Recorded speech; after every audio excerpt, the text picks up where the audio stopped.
사도행전 28번째 시간, 하나님을 향한 소망, 하나님을 향한 소망이라는 제목으로 하나님의 말씀 전하겠습니다.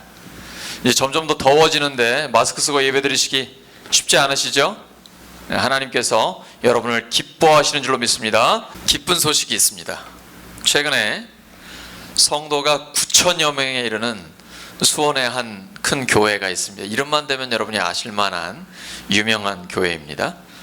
코로나19 확진자 3명이 그 교회에 여러 차례 방문을 했습니다. 9,000명 다 코로나 검사를 했는데 한 명도 감염이 안 됐습니다. 예배 중에 감염되지 않은 것입니다. 방역 수칙을 철저히 지키면 안전하게 예배드릴 수 있습니다. 특별히 손 씻는 거, 그리고 마스크 착용하는 거, 코와 입을 다 가리셔야 됩니다. 숨쉬기 좋으라고 이렇게 코를 내놓으시면 코 속으로 다 들어갑니다. 그러니까 좀 불편하시더라도 코와 입을 다 가려주시기 바랍니다. 이틀 전에 옥산면사무소 직원이 우리 교회에 찾아오셔서 전자출입명부 프로그램 설치를 도와주셨습니다.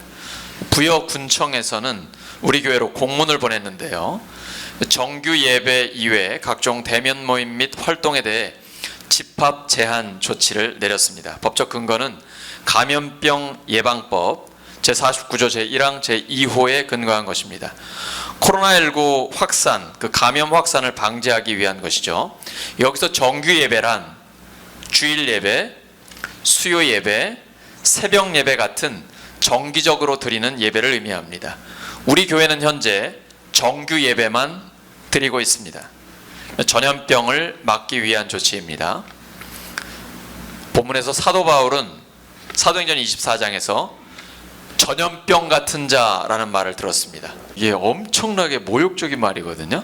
그런데 바꿔 말하면 바울이 전도하고 있는 게 얼마나 광범위하게 퍼져 있고 그 침투력이 코로나19처럼 강력한지, 그러니까 하나님 나라의 복음이 그 정도로 강력하게 퍼졌다라는 반증입니다. 바울을 죽이려고 하는 유대인들은 그가 보통 내기가 아니라는 것을 깨닫게 됐을 겁니다.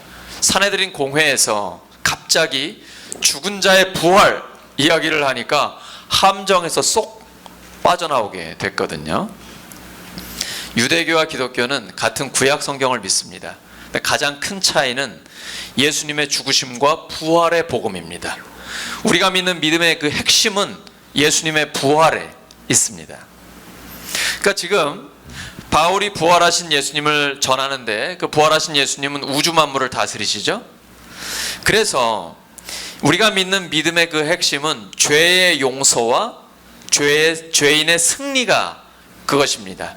죄인이 심판을 받아야 하지만 하나님이 용서해 주셨고, 그리고 그 후에는 영광이 있습니다. 그것이 바로 부활입니다.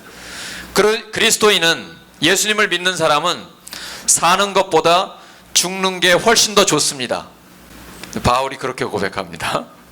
그럼 바울이 빌립보서 1장 23절 24절입니다. 시작! 내가 그 사이에 차라리 세상을 떠나서 그 그리스도와 함께 있는 것이 훨씬 더 좋은 일이라 그렇게 하고 싶으나 내가 육신으로 있는 것이 너희를 위하여 더 유익하니라. 아멘. 바울이 빌립보서 쓸 때는 감옥에 있었습니다. 복음을 전하다가 감옥에 갇혀 있는 상태거든요. 진짜로 내일 죽을 수도 있어요. 당장 사형을 당할 수도 있습니다. 바울이 솔직하게 고백하는 거예요. 나는 죽는 게 훨씬 더 좋다. 왜냐하면 하나님 나라가 우리 거잖아요. 그러니까 지금보다 하나님 나라를 더 깊이 경험하고요, 하나님께 가까이 나아갈 수 있기 때문이죠. 근데 이 땅에 왜 살까요? 이유가 있기 때문입니다. 우리에게 맡겨주신 사명이 있기 때문이에요. 사명이 없으면 하나님이 데려가십니다. 걱정할 필요 없고요, 그런다고 서둘러 갈 필요는 없습니다. 우리 어머니가 천국을 너무 좋아하시니까 빨리 갔으면 좋겠다 그러시더라고요. 서둘러 가실 일은 아닙니다. 사명이 끝나야 하나님이 데려가시기 때문이죠.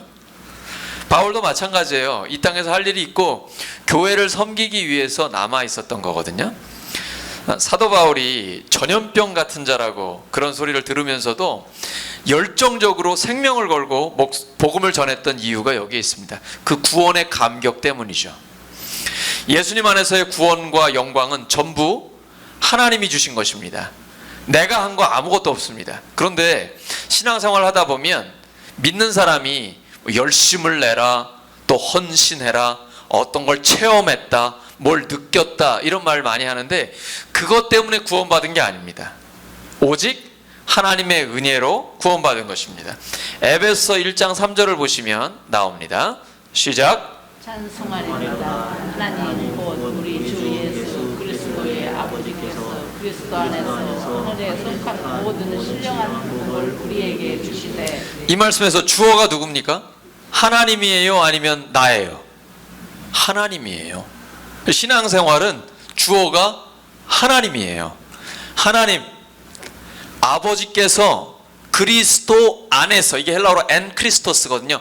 가장 중요한 단어 중에 하나예요. 그리스도 안에서 이 모든 걸 이루어 주시는 겁니다. 내가 한 게 아니고 하나님이 사람 되어 이 땅에 오셔서 우리의 죄를 위해 십자가에 죽어주시고 부활하셨잖아요. 그분이 지금 우주 만물을 다스리시는 주님이거든요. 그 그리스도 안에서 하나님이 이루어 주세요. 하늘에 속한 모든 신령한 복을 우리에게 주시는 것입니다. 내가 가서 예수님 붙잡는 게 아니에요. 예수님이 나를 붙잡으신 거예요. 아멘. 바울이 그랬죠. 예수님 믿는 사람 핍박하러 가고 있었습니다. 예수님이 그의 삶에 들어오신 거잖아요. 그리고 예수님이 바울을 붙잡으셔서 하나님의 사람 만들어 주신 거죠. 그래서 그가 전하는 복음은 하나님의 은혜의 복음이에요. 자기가 한 게 아무것도 없거든요. 나의 나 된 것은 오직 하나님의 은혜로라. 하나님의 은혜로 구원받은 겁니다. 그런데 내가 먼저 죄를 회개하면 뭐 구원받고, 내가 열심히 하면 어떤 상을 받고, 이런 거 아닙니다. 신앙생활이란 모든 것이 하나님께로부터 오는 것입니다. 우리가 죄인이었을 때 우리를 찾아오시고 우리를 붙잡으신 하나님의 은혜를 말하는 겁니다. 복음에는 우리가 뭘 보탤 게 없습니다. 우리가 무슨 힘이 있어서 하나님께 보탤 게 있습니까? 주님은 죽은 자를 살리십니다. 없는 것을 있는 것처럼 부르십니다. 그런데 그 예수님이 우리를 위해 죽어주신 게 놀라운 겁니다. 내가 하나님의 아들로서 이 길을 간다. 이게 예수님의 삶이었습니다. 본질은 예수님의 죽으심입니다. 우리가 기도할 수 있고 복을 받을 수 있고 어떤 걸 소유할 수도 있고 또 잃어버릴 수도 있습니다. 그러나 늘 하나님의 은혜 가운데 살고 하나님의 복을 받으며 살고 하나님의 자녀로서 명예를 갖고 살아가는 겁니다. 요한복음 1장 12절 말씀, 영접하는 자 곧 그 이름을 믿는 자들에게는 하나님의 자녀가 되는 권세. 이게 권세라니까요. 권세. 하나님의 자녀로서의 권세 우리에게 주어진 것입니다. 아멘. 서울대 의대를 졸업한 사람이 있습니다. 제가 고등학교 때 제 친구가 서울대 의대에 들어갔는데 진짜 똑똑해. 그러니까 한국에서 제일 똑똑한 사람이 모인 곳이 서울대 의대 같습니다. 그리고 서울대 병원의 외과 전문의가 됐습니다. 그 중에서도 간 이식 전문입니다. 병든 간 떼어내고 건강한 간을 이식하는 사람. 이 간 이식 전문의들이 싫어하는 말이 있다 그래요. 뭐 간이 부었다든지 간이 배 밖으로 나왔다든지 뭐 간 떨린다 뭐 이런 말 제일 싫어한다 그러더라고요. 이 사람이 서울 아산병원의 소아외과 의사였습니다. 정말 잘 나가는 사람이죠. 근데 하나님이 그를 부르셔서 아프리카에 에티오피아 선교사로 보내셨습니다. 한국에서 그렇게 잘 나가는데 아내와 아들 셋이 있습니다. 나이도 젊어요. 그런데 에티오피아 간 지 2년도 안 돼가지고 파킨슨 병에 걸렸습니다. 간증을 하는 모습을 보니까 몸이 굉장히 많이 불편합니다. 왜 그런 일이 일어났을까요? 그는 깨끗한 그릇으로 하나님께 귀하게 쓰임받고 싶었습니다. 그런데 깨어진 그릇처럼 되어버렸습니다. 하지만 그는 하나님께 감사합니다. 아무것도 없는 자 같으나 모든 것을 가진 자로서 하나님의 은혜 가운데 살아가고 있습니다. 그를 통해, 그의 간증을 통해, 그의 삶을 통해서 우리는 하나님의 역사를 볼 수가 있는 것입니다. 본문에서 바울이 로마 총독 앞에서 재판을 받습니다. 저 한 번도 제가 재판정에 가본 적이 없는데 참 거기에서 어떤 판결이 내려지느냐에 따라서 달라지는 거잖아요. 최근에도 뭐 이제 정치 지도자들이 판결에 따라서 완전히 바뀌잖아요. 운명이 바뀌지 않습니까? 근데 바울을 고발하는 법적 근거는 다음과 같습니다. 사도행전 24장 5절 6절입니다. 시작. 우리가 보니 이 사람은 전염병 같은 자라 전나에 흩어진 유대인을 다 수요하게 하는 자요 나사를 이단의 무두머리라 그가 또 성전을 더럽게 함으로 우리가 잡았사오니. 여기 이 검사가 고발할 때 세 가지 범죄 사실을 얘기합니다. 근데 이게 사실로 확인이 되면 그러면 로마의 형법에 의해서도 처벌을 받게 됩니다. 그 세 가지가, 첫째는 당시 세계는 지중해 주변에 로마가 다 제국으로 제패하고 있었습니다. 그런데 그 전 세계에 흩어져 있는 유대인들을 소요, 이렇게 봉기를 일으켜서 제국의 반역을 일으킨다는 거죠. 그 두 번째, 나사렛 이단의 우두머리다. 자, 나사렛 하면 누굽니까? 예수님이 돌아가실 때 십자가에 유대인의 왕이라고 쓰여 있었습니다. 당시 왕이라면 로마 황제밖에 없는데 유대인의 왕이라고 하면 반역이거든요. 그래서 이 나사렛 이단은 로마 제국에 도움이 안 된다, 위험한 존재들이다, 거기 우두머리라는 얘기입니다. 또 성전을 더럽게 하려는 시도를 했다. 근데 로마 제국은요, 자기들이 예루살렘 성전을 보호하는 그런 위치에 있다, 그러한 의무가 있다라고 생각을 했거든요. 그래서 성전을 더럽힌다, 이것도 죄라고 봐서 재판에 회부했습니다. 그러나 이 세 가지는 모두 다 사실이 아닙니다. 그리고 고소하는 자들은 어떤 증거도 대지를 못하고 있습니다. 벨릭스 총독 앞에서 이 더둘로는 바울을 고발하는 검사였습니다. 그런데 고발당하는 바울은 피고처럼 보이질 않습니다. 그는 예수님의 증인의 역할을 하고 있는 것입니다.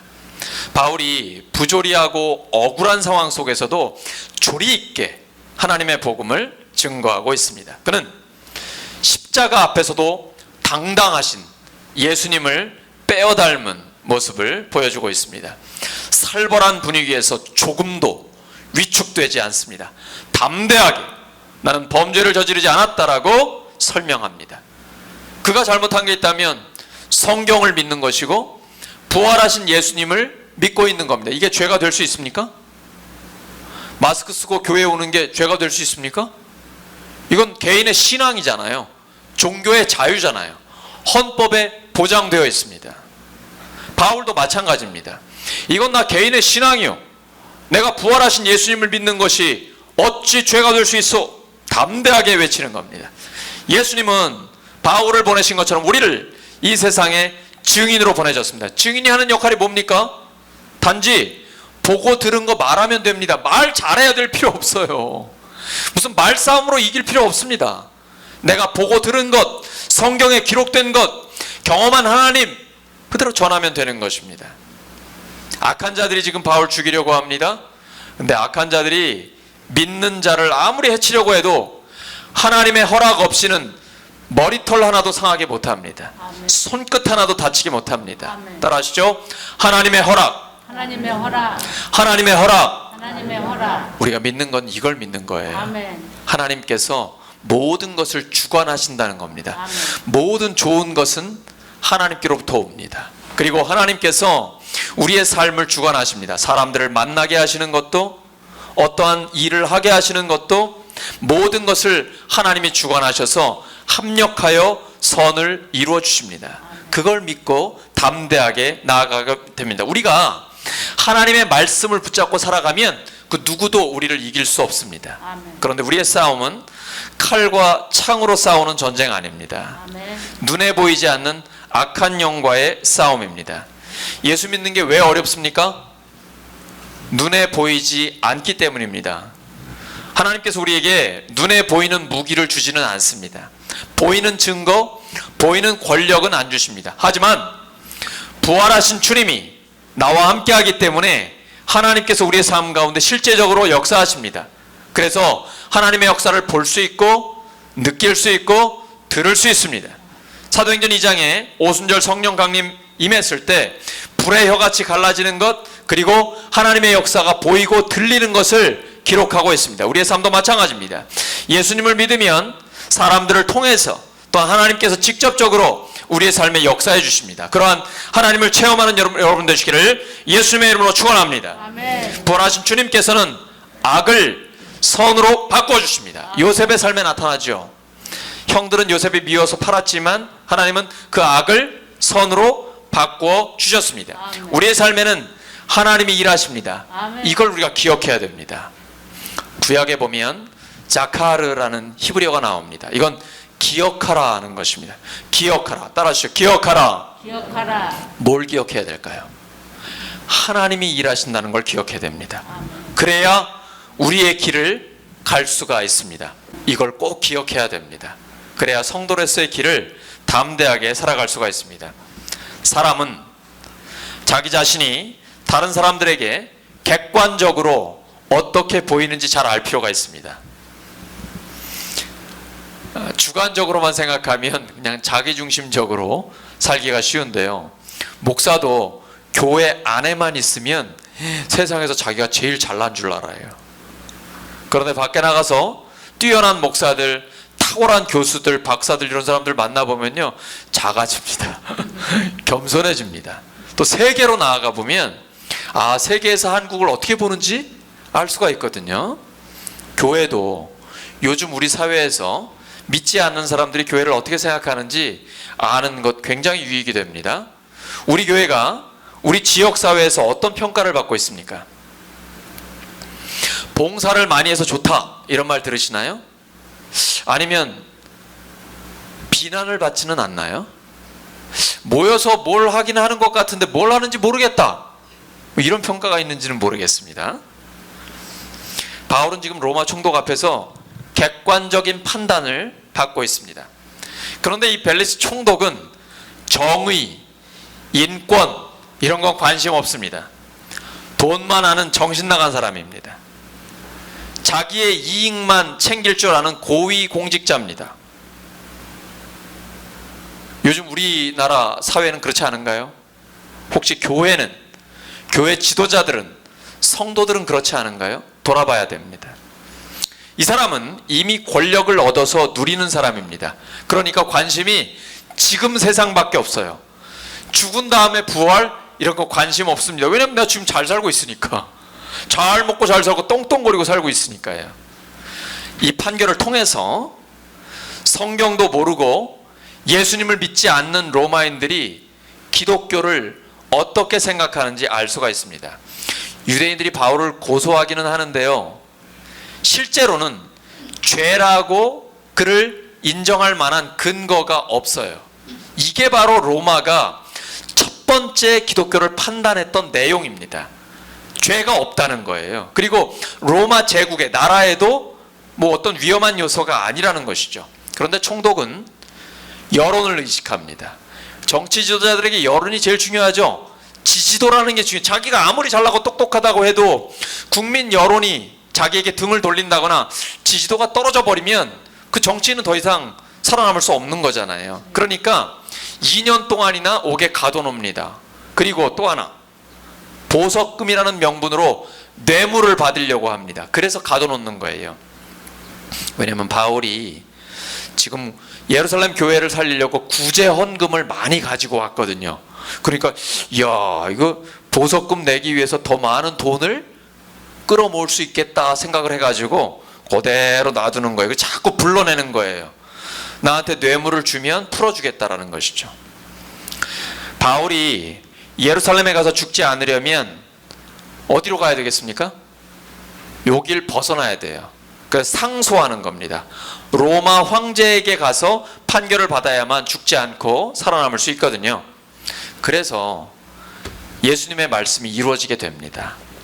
사도행전 23장 11절 시작. 그날 밤에 주께서 바울 곁에 있어서 이르시되 담대하라. 내가 예루살렘에서 나의 일을 증언한 것 같이 로마에서도 증언하여야 하리라 하시니라. 예수님께서 고독하고 고통 가운데 있는 바울에게 말씀해 주셨잖아요. 너 로마에 가서 나를 증언하게 된다. 그 말씀이 이루어지는 거예요. 근데 바울의 기대와는 좀 다릅니다. 바울이 죄인으로 가고 싶었겠어요? 자유로운 전도인으로 가고 싶었겠죠. 그런데 지금은 고소를 당해가지고 쇠사슬에 매인 채로 로마에 갑니다. 가기는 가요. 하지만 거기에서 일정 자유를 얻고 담대하게 하나님의 나라를, 그 복음을 거침없이 전하게 됩니다. 하나님의 말씀은 반드시 이루어집니다. 그래서 말씀 위에 굳건하게 서는 믿음이 가장 강력한 믿음인 것입니다. 첫 재판이 끝나고 며칠 후에 벨릭스 총독이 그의 아내와 함께 바울을 불러내서 도대체 예수를 믿는 그 도라는 게 뭐냐 듣게 됩니다. 바울은 이 썩어버린 정치 지도자 앞에서 예수님을 믿는 믿음에 대해서 말합니다. 그리고 그 믿음의 결과인 의와 절제와 심판에 대해서 힘줘 말합니다. 사도행전 24장 25절 시작. 바울이 이의 절제와 장자 오는 심판을 강론하니 벨릭스가 두려워하여 대답하되 지금은 가라. 내가 틈이 있으면 너를 부르리라 하고. 얼마나 담대해요. 이 총독이 자기를 죽일 수도 있고 살릴 수도 있습니다. 그에게 판결권이 주어졌기 때문입니다. 그런데 담대하게, 이게 쉽지 않은 거죠. 여러분 운전하시다가 경찰차 보면 어떠십니까? 깜짝 놀라겠지. 여러분 아무 잘못 없는데도 좀 조심하게 되죠. 물론 이제 저는 경찰하고 굉장히 가깝습니다. 이웃에 있어가지고 바로 아래. 근데 보통 공권력이라는 게 주어진 권력이 있잖아요. 그래서 그게 쉽지 않은 거거든요. 그런데 바울은 그 앞에서 전혀 흔들림이 없습니다. 담대하게 선포합니다. 우리도 바울처럼 어디서나 공의로운 복음을 선포할 수 있기를 소망합니다. 어떤 불의와도 타협해서는 안 됩니다. 불의와 타협하면 복음은 변질됩니다. 힘을 잃어버려요. 우리가 예수님을 믿는 복음을 전하고 그 복음에 합당한 삶을 살아야 합니다. 거기에 힘이 있습니다. 오늘날 부도덕한 사람들이 아주 떳떳하게 부끄러움 없이 살아갑니다. 그것은 공의로운 복음을 바르게 전하지 않았기 때문입니다. 바울은 세상적인 완력과 권력 앞에서 조금도 위축되지 않았습니다. 그는 세상을 거룩하게 바꿀 하나님 나라의 복음을 담대하게 선포하고 있습니다. 근데 그 말씀을 듣고 총독이 오히려 두려워합니다. 25절에 기록되어 있죠? 벨릭스가 두려워합니다. 근데 여기에는 뭔가 그의 마음에, 양심에 크게 찔리는 것이 있었을 거로 보입니다. 왜냐하면 이 총독의 아내는 그의 세 번째 부인입니다. 그리고 이 총독은 그 아내의 두 번째 남편입니다. 전에 오는 이야기에 보면 이 아내는 원래 남편이 있었습니다. 그런데 벨릭스 총독이 남편이 있는 여인을 설득을 해가지고 자기 아내로 삼아버린 겁니다. 아마 굉장히 예뻤다는 그러한 전해지는 이야기가 있어요. 바울은 그런 총독 내외에게 하나님의 말씀을 선포한 것입니다. 말씀 위에 굳게 선 믿음 앞에는 거짓이나 그런 부패는 서 있을 수가 없습니다. 어떠한 우상 숭배도 통하지 않습니다. 그리고 예수님을 믿으면 어떤 사람이라도 변화됩니다. 예수님을 믿는 사람은 누구든지 변화됩니다. 전에는 마귀의 종으로 있었고 죄인지도 모르고서 저질렀는데 이제 예수님을 믿고 나면 죄라고 생각되는 것은 절대 하고 싶지 않습니다. 그리고 예수님 믿으면 미워하는 마음도 없어집니다. 여러분 그렇죠? 신기한 일이 일어납니다. 아주 죄는 근처에도 가기 싫어요. 그리고 그렇게 미웠었는데 이 미워하는 마음이 눈 녹듯이 사라져요. 그리고 전에는 말싸움하면 꼭 이겼거든요. 이제는 말싸움 하고 싶지도 않고요. 이기고 싶은 마음도 없어요. 점점 더 좋은 사람이 됩니다. 그러니까 자기가 점점 더 행복해집니다. 왜 그럴까요? 성령님은 사람을 변화시키고 영과 육을 필요하시기 때문입니다. 아멘. 예수님은 우리에게 다른 사람과 말싸움에서 이기라고 하지 않으셨어요. 그냥 예수님의 증인이 되라고 하셨습니다. 증인은 말 잘할 필요 없어요. 보고 들은 걸 말하기만 하면 됩니다. 거기에 힘이 있습니다. 성도의 말에 힘이 있는 이유가 여기에 있는 겁니다. 여러분, 전도에 보시면 전도 대상자랑 전도하는 사람이랑 이렇게 대화를 하잖아요. 그러면 말을 잘하지 않아도 그냥 호감을 가져요. 그리고 예수님이 믿고 싶어져요. 말을 잘해서가 아니에요. 성령님이 그의 입술에 할 말을 주십니다. 어떤 때는 성령님이 직접 그에게 책망하십니다. 여러분, 전도할 때나 사람과 대화할 때 내가 책망할 필요 없습니다. 성령님이 직접 해주십니다. 요한복음 16장 8절 시작. 그가 와서 죄에 대하여 의에 대하여 심판에 대하여 세상을 책망하시리라. 누가 책망하신다고요? 예수님. 성령님이 하신다고. 이게 예수님께서 성령님이 오시면 이렇게 해주신다라는 말씀이거든요. 그러니까 내가 책망할 필요 없습니다. 책망은 성령님이 직접 해주세요. 근데 어떤 때는 할 말이 생각 안 날 때가 있어요. 그때 어떻게 하십니까? 말을 안 해야 됩니다. 이유가 있는 겁니다. 내가 어떤 말을 해서 상대가 상처받을 수 있거든요. 그래서 하나님이 말을 안 주시는 거예요. 그때는 침묵해야 돼요. 말하지 않는 게 훨씬 더 좋은 겁니다. 그래서 하나님께서 이런 말씀을 주세요. 로마서 12장 18절입니다. 시작. 할 수 있거든 너희로서는 모든 사람과 더불어 화목하게 하라. 교회 다니는 사람하고만 화목해야 되나요? 아니, 모든 사람과 화목하라. 사람 속에는 누구나 맹수와 같은 야성이 있습니다. 아주 법 없이도 살 것 같고 순한 양같이 보이고 이런 사람도 이 속에 성격이 있어요. 그래서 사람 화나게 하면 그건 자기한테 이익이 아닙니다. 다른 사람 마음을 상하게 하는 건 좋을 게 없어요. 우리는 할 수 있는 한 다른 사람에게 겸손하게 다가가는 게 이게 득을 보는 겁니다. 왜냐하면 모든 사람 속에는 맹수와 같은 이 야성이 안에 있기 때문이에요. 그래서 그 성질 건드리지 않아야 돼요. 그냥 화목하게 지내는 게 제일 좋아요. 그게 예수님이 우리에게 보여주신 모범이거든요. 우리가 사람들 앞에서 겸손하고 성실하다면 우리는 이미 이기고 있는 것입니다. 아멘. 그리고 그런 우리들을 볼 때 사람들이 좋은 인상을 받게 되는 거예요. 그리고 예수님을 믿는 자리로 나올 수 있는 것이죠. 말씀 정리합니다. 예수님의 제자 바울은 겸손하고 정확하고 현실적이었습니다. 그는 오직 주님의 인도하심을 믿고 따랐습니다. 하나님을 향한 소망이 있기 때문입니다. 우리 옆 사람 축복해 주시기 바랍니다. 하나님을 향한 소망이 있기 바랍니다. 하나님을 향한 소망이 있기를 바랍니다. 하나님을 향한 소망이 넘치시기 바랍니다. 하나님을 향한 소망이 넘치기를 바랍니다. 아멘. 아멘. 바울이 뇌물을 썼다면 어떻게 됐을까요? 빨리 석방됐을 수도 있습니다. 그렇게 안 했어요.